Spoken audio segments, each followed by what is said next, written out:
jewe nitwa Ndayihazamaso Sylvain fidèle hanyuma umwe mu bantu bagiye ubuntu n'Imana bwo kumenya Yesu Kristo biciye mu buryo butandukanye. Mu ncamake ni umwe yakuze mu buryo butandukanye n'ubw'abandi bakuriyemo. Nidondoye n'amasoko abwiye kuri nitwa Ndayihazamaso Sylvain, nakuze n'umwana w'imfumvyi yase na nyina, hanyuma nkurira mw'irero ry'imfuvyi ry'ikirembe Bururi. Ndakura gushika mu mwaka wa kabiri nca navayo, ko muri ico gihe hageze ko umuntu ashobora kumenya gutandukanya ikintu n'iciza baca bakora baca baja ku muryango. Muri vyinshi umuntu yagiye aracamwo, ndacamwo bike bike bitandukanye, ariko cane cane agomba kuvuga ku bijanye n'abantu usanga bishinga bama bifuza barera abandi abana b'abandi atari wabo bavyaye. Nasa nkakuye ikibazo kinini kandi gikomeye cyo fasha muri urugendo rwo kuja mw'ijuru ku bantu batari bake bo muri bisi iherezo, usanga bagomba guprofita abo bana b'abandi mugabo ntibashobora gukora igikorwa bateze gukora. Je ndi umwe mu bantu baciye ahantu hatandukanye, nabwiye ko nakoze ntabona mama na papa, nagiye kumenya papa ko yapfuye cyangwa mama yapfuye ngize mu mwaka wa gatandatu. Hanyuma ico gihe kubera twakuriye mu ndera mfuvyi badufata neza, tubayeho neza mu buzima bwiza, mu gatondo twaranywa icayi, saa sita tukarya, mu ijoro tukarya, byari bimeze neza cane, nta kibazo na kimwe twari dufise. Hanyuma rero tugeze kuva ngaho niho twaca twungururiza ahantu mu muryango kanaka. Dushitseyo ubuzima twabaye ntibwari bumeze neza cane, ko twaboneye amakuba atandukanye kandi tukiri bato cane, twari tukiri abana bato cane. Umwana yiga mu mwaka wa kabiri, umva ko aramenya ikintu kirekire cotuma aja gutandukanya ikintu na kiriya. Umuryango nashikiyemwo numva bahamagara mama, umva bahamagara papa, ngaca nibaza niryo zina ry'umuntu kuko nitwa Ndayihazamaso. Nuri umupapa namwita ko ari papa, neze ko iryo zina ry'iyo mama namwita ko iryo zina. Hanyuma ndaba ngaho ubuzima butari bumwe butandukanye, ndabona yuko abavyeyi batanyitayeho nk'uko bitayeho ababo. Hanyuma ku vy'umwana ubona atahura bikeya. Mu ncamake nagize tentative zishika zine zo kwiyahura, kuko ndemerewe n'ubuzima, ntabona ibindi ngorane n'ingene mbandanya kubaho bivanye n'ingene mbayeho n'umuryango mbayemwo. Ubwa mbere bambwiye ko sokuru wanje bita sokuru cari ikibazo kidasanzwe, bivanye n'uko aho twabiri muri ofera ko basokuru na ba mama na ba papa byariho. Ndaye muri ico gihe papa ntiryavugwa cane, bavuga baba umva uko twari twakuze dushitse hanze twe muri ofera twumva ngo baba, hanyuma mama, hanyuma sokuru, ibintu hamwe n'ivyo. Baca bambwira ko rero sokuru yiyahuye niga mu mwaka wa kane, ko yarakunda kuza kundaba igihe kitari gito, nta somene yahera ataje kundaba kugira ngo arabe umwuzukuru wiwe nyina baye ko yari yababajwe n'abavyeyi nyine bapfuye. Munyina yacamaye yari yahuye, ndabaza kwiyahura kugira gute. Kwiyahura aravuga ati kwiyahura ufata inkweso ukiyambika mw'izosi hanyuma ukaca winenesa ukacupa. Nk'umwana mutoya umwaka wa kane, imyaka 12 nizo ko kwishita nayo bwashitse nabona yirenza gatoya, uko imyaka yo kuba ntinda yizire bimeze. Bituma rero kubera ubwo buzima nari mbaye mwaho hantu ninye nari ndemerewe, byatumye ndondera nyene na nshira mu ngiro ivyo muje kumva. Ibuka ko natuye ikiziriko, ndasohoka mu rugo ndaja munsi y'urugo, ndiyambika ikiziriko ndaja hejuru ku giti ndikorora. Mugabo muri uwo mwanya sinovuga ngo nikure mu buryo hamwe. Ico nzi gusa nuko nasuye gutora ubwenge bwa system mu rugo bisikiziriko mu izosi abari ngaha barambaza ati we nibiki ico kiziriko mu wambaye mu izosi cyane kuko ntari nzi byari byo cyane bikora mu muganda babara cyane kubera ntari nzi byari byo nyarukije rero ikintu cyaje gikurikira niki cyane abayandiga mu buzima butoroshe uriyo ntetse byo kurya sindabige uriyo bambara ibyo nkora ntabikora nkasubira sinshobora kumva ko ntunganywe bisamba mu mutima cise mu mwaka wa gatandatu kandi ico gihe nari ncabwenge ko naho mu bambere cise mu mwaka wa gatandatu turiko turi mu mwaka wa mbere ndabo wa mbere mu ishuri mugapo ngo sinaparabye kwitora biranka ndahera bivanye yuko buca nja gukora kubera uwo muryango narimo bitari binyoroheye cyane kugira ngo nshobore kuronka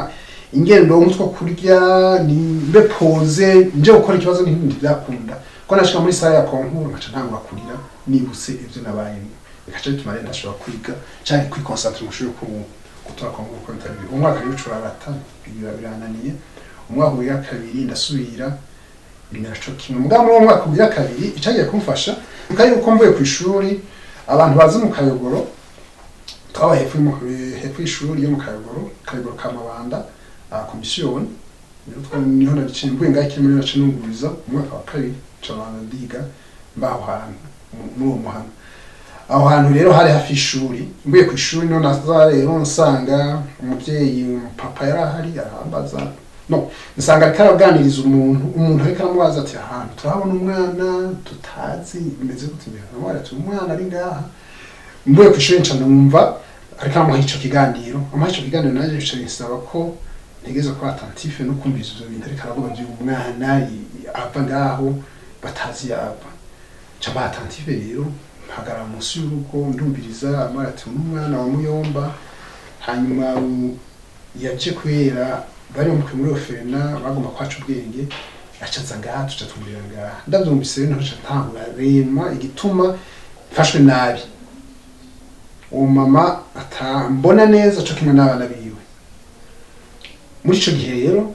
ndavyumvise none aca mbona ni kweri ngiye ntabura ko uyu muntu atakina kimwe mbabayeko numva ko nazamaze kuranga mu wa gatandatu rero naca njana kusi yuko ndarira mbije kurira cyandageza cyndihanagura ko bico gihe camona yuko ubuzima bwo kubaho atacu bumariye ko ntagira papa ntagira na mama yari naca ntambara kubona ibyo bintu ndabona ko ndizica ndiga rero bisanzwe umwaka nyine ndasubira ndiga ndabona ko nkuri naniye basi ndahera none naca nasaba mu papa ntabantu nkuruza ngaho nkure ngaha nje kwiga handi muri ico gihe cyanyunguruza nkura mu Kayogoro canja kwiga kuri ishuri yasa niyegeranye ngaho yo mabanda nagenda 10 km ivyo nabigira kugira ngo ndakomasuraje mu mutima ntunganye mbize neza ko junuze ico gihe rero hari ico bitadure vacances ku ishuri nkamenya ndikongiye mu gatondo sasa nza kubanshitse ngaha kandi nashika ngaha nta muntu ndongo naca nemera naho ngiye mu gatondo gaca ndababwira ko twiga muri 6e ko kwanga kunza kugaruka muhira mabe mfata ibihe birebire mabe numva ko mbabaye muri ico gihe rero canigiyo umwaka umwe acambara ko ava yaho uko jo mawaro umwaka nari narase baciwe mu kwezi kw'indwi niho baza kunda kuzana amaresita ya konkuru bacambara ko naniyo konkuru je numva ko ubuzima bwanse cyangwa ntimbo ico mfasha niki no kunopfa cangaye tandiye kurondera ibyo nshobora gupfa urumva n'ubundi buryo kugira akabi mushobora gutuma bwatuma ngomba kwiyahura tubaye ku munsi mukuru hanyuma ndabwira abo twari kumwe jewe nawe ko narambiwe kubaho ku isi icombera ciza nuko napfumapfa niho rero nazabona rero mu Afrika sirikare yuzo abasoda babe ku munsi mukuru natwe ku munsi mukuru cyo litera mu ibarabara kugira ngo ndakunopfa mugare yaje umuntu apfa igihe ciwe kigeze kitageze nta muntu ashobora kuba ubona twiruka umuntu apfa yacagira gutanga ugambe ngo ikoce kwita n'ababuye hatagize nta ushobora kuba ko niho umuntu ubu rero umuntu atanga kubona yuko ubugingo bw'umuntu buri mu minwe yuhoraho ico gihe rero imodoka yaraje muri arire kwikaburimbi nanje naryamye niteze kwinjako mugaye Imana ica ifrena kirahagarara ihagaze abasoda baca barakoroka bwa abantu bate bangubite ko narinzi kwiruka cane cane yuko ndabasiga biba biraheze biheze cane ataha aba urumva abana twari kumwe tupanye ku munsi mukuru baragira ikibazo none ntakundi mu nyuma rero uwo mwaka rero ugiye niho naca kwiga mu mabanda Imana icamfasha ndatora ku nkuru ariko nkuru mbandanya nja kuko ico gihe mu mabanda ari 7e gusa nca twiga mu mabanda uwo mwaka wo mu mabanda 7e ndawiga ndawumenya muri ico gihe ava jena naratijwe batizwa mu mazi menshi nshingiye apeleka n'umukaye uwo munsi nyene mvuye mu mazi n'umunsi naca nja kunywa inzoga nca ntangura kunywa inzoga ndazinywa ko tuvuye mu mazi hariko bacagira ngo basengera bavuye kubateza kugira basiga babigira no handi mugaje sinabangiswa mu rusengero sinasuye mu rusengero twaca duhura n'abantu umuntu ko Felicite wabatirije nja kunywa inzoga nca ndayinzinywa imyaka 5 turiko nanywa inzoga umwana mutoya kandi inzoga zidasanzwe ndazinywa ndabona yuko ubuzima bwose ariko gupfa gusa atakindi keneze ico gihe rero niho rero naca ngenda mije kunywa nshitse muri 7e aho uja mu ishuri twe twarashobora kuja mu ishuri professeur ariko arigisha twaje dusohoka dushaka kwinywera inzoga kuko hari hafi y'isoko kandi abantu baho baza bamaze kutumenyera ugira uti ndabiyoti baca guheza utunyoko kanywa hari inzoga bitwa n'umugina izo yitwa ari hagisohotsa mu Amstel nto zari zisohoka mu Amstel n'ibindi nkamwe n'ibyo tukaje twigira kwinywera inzoga basi ico gihe rero umwaka wa 7e Imana yafasha nca ndamenya baca batwunguriza kuri Sey Makamba mu 8 dushitse muri Sey Makamba mu 8 nanye ndabona ko ubuzima butoroshe ko nagira niko ntunze babavyeyi bo mu Kayogoro nibaza yuko nshitse hari yaho bishwe ikintu ari cagiye kumbabaza cane nuko ico gihe nabona abavyeyi basakora abandi bana gaca ngira umubaro n'impundu ko sinabona umuntu aza kundaba angonyereke ko n'umwana anyereke impuhwe z'umuvyeyi menye ico ari cyo impuhwe z'umuvyeyi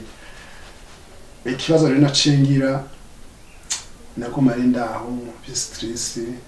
singira mama singira papa cambaho mu buzima tumeze neza niyo nacangira indi tentative yo kwiyahura mbengera bari mu ishuri camba mu ishuri abazi Makamba ari barabimanuka bivuye mu Kagoro ka Butare ushitsaje ku irembo rya Lycée Makamba nigera ryamira mu ibarabara kugira imodoka zinsheko ariko nkuko nababwiye yuko uhoraho atari bakora kwatabuja sinaparobe gupfa kuko uwo munsi nyine haca haseruka umwe wo mu muryango ashitse aca umwe mu muryango niyo aca asanga ndyamye ahantu barabara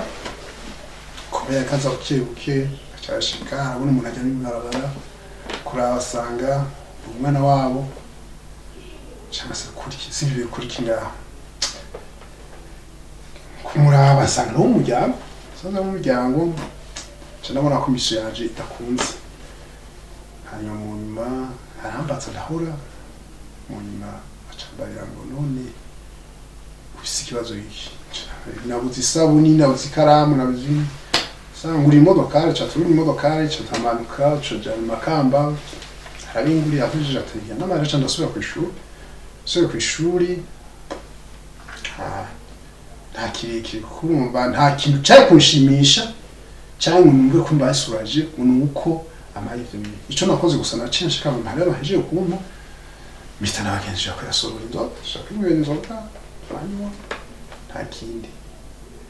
hanyuma rero mu nyuma uwo mwaka nyene kubera ico kibazo nyari yifise cyo ko ntabona abavyeyi kaca nibuka iyo naja mva kaca nibuka n'ubuzima nayimbayemo nkiri muri primaire kaca numva umutubiransi undi munsi rero niho batandongira ndava mu ishuri ndaca ndamanuka kwita mu ruzi ruri hepfo y'Imakamba kuyanda ko namwe nopfuno mugabo kugiye kitari bwagere kivyakunda Imana ica irungika abanyeshuri bavuye hakurya bacaramura tujye mu bintu byose bafite alternative yo kwita mu mazi icabazo biriko barafata aheze bicagurana no kumwaka uri kurahera uheze sinananiwe ngo nuko byananiye amanota y'indero yatumye ntananirwa bivanye nuko umubabaro n'intuntu byatumye ntashobora kuronka ingene nshobora kubitunganiriza umuntu hekana mu mutima basi naniwe rero naca nduga rero ino ikiremba nshitse ikiremba kubera wa mupapa yambonye handi naryamye ntizakunda ko ushobora kumenya kubera yuko n'ibyo wagira byo bitabisanzwe ca ndihorera ca mbarira ngo ikintu gufasha nuko uje mu gisirikare numva ko ndizije kuja mu gisirikare ko nabifuza kuja mu gusoda ko nabona ko ariko kwakira ubuzima bwa hafi umuntu atiriwe araruha atiriwe arahangayika muri byinshi ngo hanze yigamire ko nabwo ndamutse neza mpaka university ko nta kibazo cya gifise nabisije mu mutwe kuko kenshi barakunda kuvuga ngo umuntu w'imfubyi atonse usanga ari akantu kabuze mu mutwe ariko rero ndashima Imana vraiment nta kibazo na kimwe mfise kujanye ubona ko ntose amabere y'abavyeyi kuko Imana irazi nyine ishobora kurera umuntu ikamutunga ikamushira mu rutonde rwiza rukwiye muri ico gihe rero canaja ngaho ntangura kugira imyimenyerezo ya gisirikare gusimba kwiruka kugira ngo ndiko nditegura kuja mu gisirikare mwa kuntu mbere y'Imana integuro y'Imana ntibisa n'ivyo umwana w'umuntu yipfuza niho rero après hageze gufungura cyuma ategenda baze ko woba barabahaye ikibanza c'ishure kuri lycée Kiremba cyaragenda nshitseyo ndabaza ati mo warayigeze gute ati kibanza warakirose nsamba akonse mugabo ikintu cyambaje cyane konje ku ishuri y'abakizwa ko sinabona ko je nshobora gukizwa ko navuga nti Imana yarandevye Imana yarandevye kuko yiye akaba yarandevye nabwiye ko nitonda Ndayihazamaso ubwo nahise yandi mazina menshi arenga 13 bivanye n'igihe n'abandimo hano nita Juma ko nakunda kwikanga yaba bansi bakirungura ko atacandizera nazo amazina ateye ubwoba menshi ajanye n'ibihe ndimo cyo cyatuma rero nginuze urenje muri ishuri akizwa yikuyemo akristo n'ibindi nanje ibyo kumenya Imana nabona ko ataco bikimariye igizina Ndayihazamaso nagikuye ko iryari rizwe harazwa yandi mazina menshi atandukanye ajanye n'ibintu nari ndimo washite ngaha kuri lycée Imana igira ubuntu mu mezi makeya shitseho niho numva ko noja kuraba bakizwa bari muri mu ishuri twigana ko narabona ko banjina cyane banjina batabaho na cyane abakobwa ikigira kabiri naco ntavuzemo nagira gaca mu njama ari cyo nagomba kugaruka ko je naranka zina mukobwa cyangwa umugore bivanye n'ubuzima narimbayeho ko nabutirwa n'abagore n'abakobwa ko nabona yuko atakundo bafise narabona ko ata kintu na kimwe coshobora guhumuza umuntu bafise kuva ico gihe rero nkiri muri wa muryango nababwira mbonye umukobwa canke umugore uyaciye abo mwasi wanje mu bihe byose nabayeho bivanye n'ubuzima narimbayeho ico gihe rero mbona rero kw'ishuri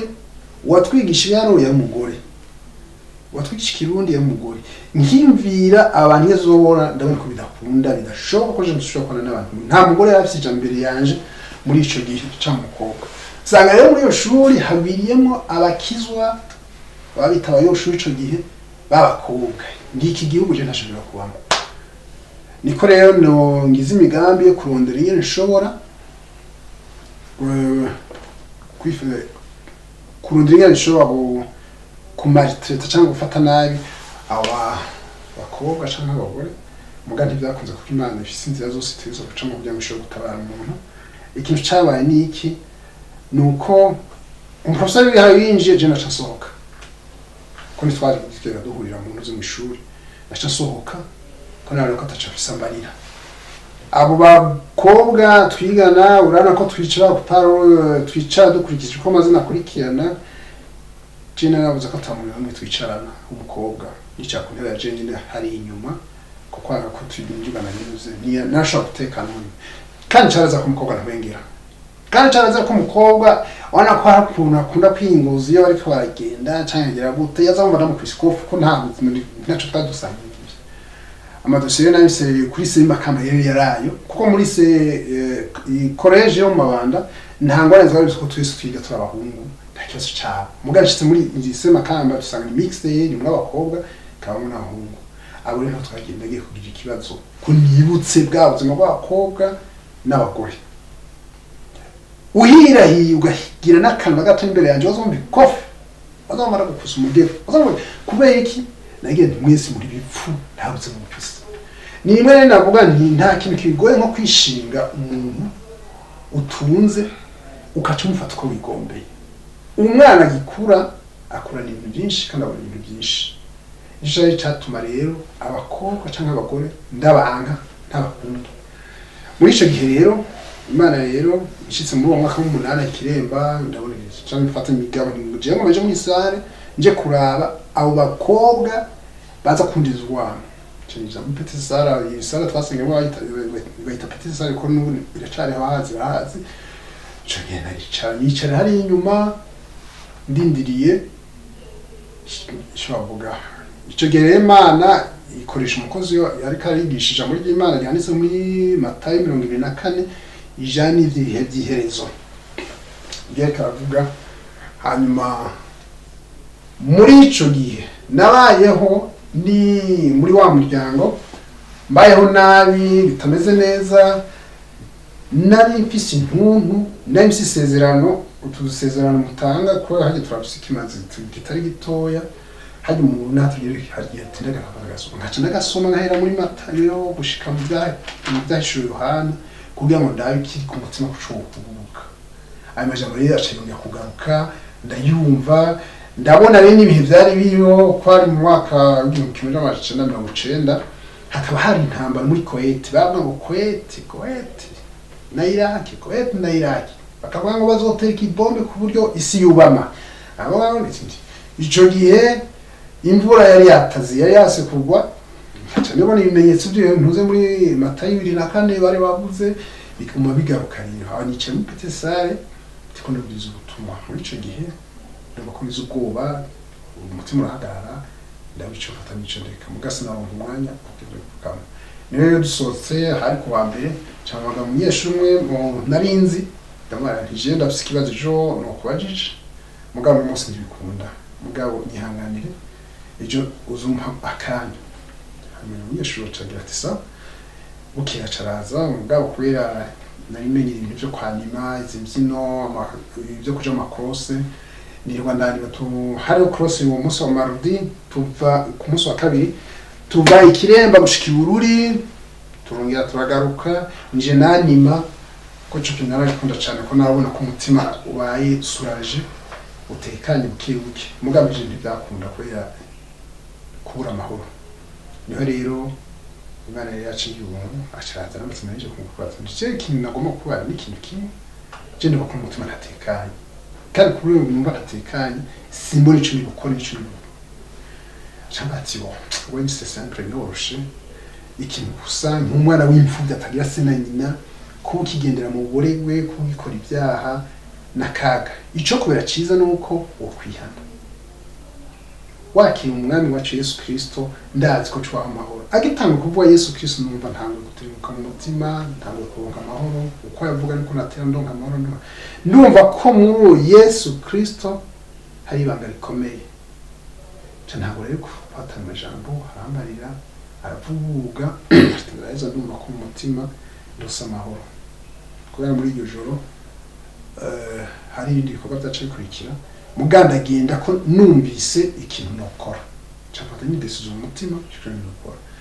umunsi caja twinjira n'abandi muri etesare basengera turagenda gusenga kandi uwo munsi nicaye inyuma nacenda ku ntebe imbere abanyeshuri twigana ati yo ati ibyo nibiki urya kwaje kwicanga ko bari basanzwe baza amaze kumenyera ibihe byabo ku mutima ntihaje n'abafashe gufata indecision yo kwiyana niho rero naca ngira ubuntu mugabo sinacine hano mu munsi mugabo ndigira imigabo mu mutima ndifukame yuko no kwihana ejo sensubira inyuma ico mfasha niki nuko nubanza nkatoza neza inzira ngo matangure icane mpera ngaho aho twigana nkabaziki ko amajambo y'Imana nandi afise Bibiliya nari narisomye nari narabonye ibintu bitari muri Bibiliya ako ntasobanukiwe nkagasomana ubu nujya ariko aragira nkamuhamagara iki kintu wawe kigize cyo sinagitahuye neza wowe n'umukiswe nyine ndatinda inyuma y'indwi zibiri mu kwezi kw'icumi itariki 13 mbere nashafata ingingo yo gucampuka mu Ndayihana Imana igihugu cyandakizwa badaruse amahoro mu ncamake ico nagomba kuva kuri Intahe iki gice c'Intahe niki navuze ubwa mbere biragomba kwishima umuntu ni hari kibazo sinabwiye ndubatse mfise umugore n'abana 10 muri uwo rugo mfisemo abana 10 ndafise n'abandi ndezemwo hari umubone n'abandi biga batayi wanje hari ikibazo rero dukunda kugira twebwe abavyeyi niki nuko umwana w'ubundi ntagomba kumufata cyo kimwe n'uwanje nuko umwana w'ubundi umubone ntagomba kumufata cyo kimwe n'uwanje ntagomba kumuryamika hariya ayi wanje n'abajyanye ngaha ntagomba kumugaburira ivyo yiwe ayi wanje bariko baragibi akanasanzwe arakaga gakomeye ku mukristo kuko uwo witeze umwana ico kimwe n'ubundi ikintu rero Imana yodufasha nuko turamuza twishimiye tumenye ko uyu mwana w'Imana yitwongeye akaja mubi wacu nimba ngiriye uwanje iki n'undi ndakimugiriye n'undi ndakimugiriye ni umugisha ko na yahandi tuzosanga ibyo twatwiteze kugira ngo turonke tutazobironka kuko hari ico twahagije mugabire Imana yaduhaye mu ncamake rero ubuzima bwanje nabayeho bwabaye uko ariko ndashima Imana nagomba kugaruka kuri icyo nabwiye ko abagore n'abakobwa ntabumva ntayibona nafashe urugamba rukomeye kugira ngo senye Imana numve ko nakunda abakobwa cyangwa ko nakunda abagore mushaka kubaza uti none kugira ngo fiança byagenze kugira fiança ni ikibazo cyabaye ni yindi témoignage idasanzwe umuntu atoca kugira ngo umuntu yoronde ikindi gihe ariko mu ncamake icyo nakoze ni iki maze kumenya Kristo ntamenya ko ari itanga byose icagiye kumfasha niki nagiye imbere y'Imana abwira Mana mu byo ndi bukore sije sinshobora kuvugisha umukobwa ambwira ngo wewe ndabona ko tutobana ntabyo ntushobora wige mundonderera umumbare ati nguyu umuntu hanyuma hejuru umuhana cyo twandeje tubandane ico Imana yakinkoreye hanyuma mu ncamake ndashima Imana nabwiye ko nubatse bisana 10 maze imyaka mu kw'icenda z'umwaka zamuje imyaka 20 nubatse ngomba ko Imana yapezagiye nagomba rero kuremesha we wamfuvyi nagomba kuremesha we wampfakazi ko Kristo ataca kinyi afise ibikwiye igituma rero tugira ibibazo twebwe imfuvyi canke abapfakazi none je sinkiri imfuvyi kurumva ko naza n'umupapa w'abana 10 ikintu kidukunda kutunanira twamba twisuzugura nkaho umenga Kristo si umuvyeyi wacu muri Zaburi 27 ku murongo wa 10 niho bavuga ngo uhoraho ni we se w'imfuvyi ibyo rero byaramfashije kandi nagiye ndaribonamwo ububasha bukomeye kugira ngo umuntu atabagwe ni Zaburi 27 ku murongo wa 10 bavuga ngo niyo data na mama bona orazonyitorera ntugire ubwoba wamfuvyi ntugire ubwoba wamfakazi icatumye so canke yo kumena imutwara iratse impamvu nabwiye ko nagize ibihitanga bishika bine byo kwiyahura kugira ngo ndayakunopa mugaye Imana yarabona ko byari bikenewe ko no munsi shobora guhagarara ku mushinga Intahe Yesu yatugiye ubuntu bigenda neza none mucamake Intahe igice c'Intahe yanje kijanye n'ubuzima bw'ubupfuvyi ca ico Yesu ahezegera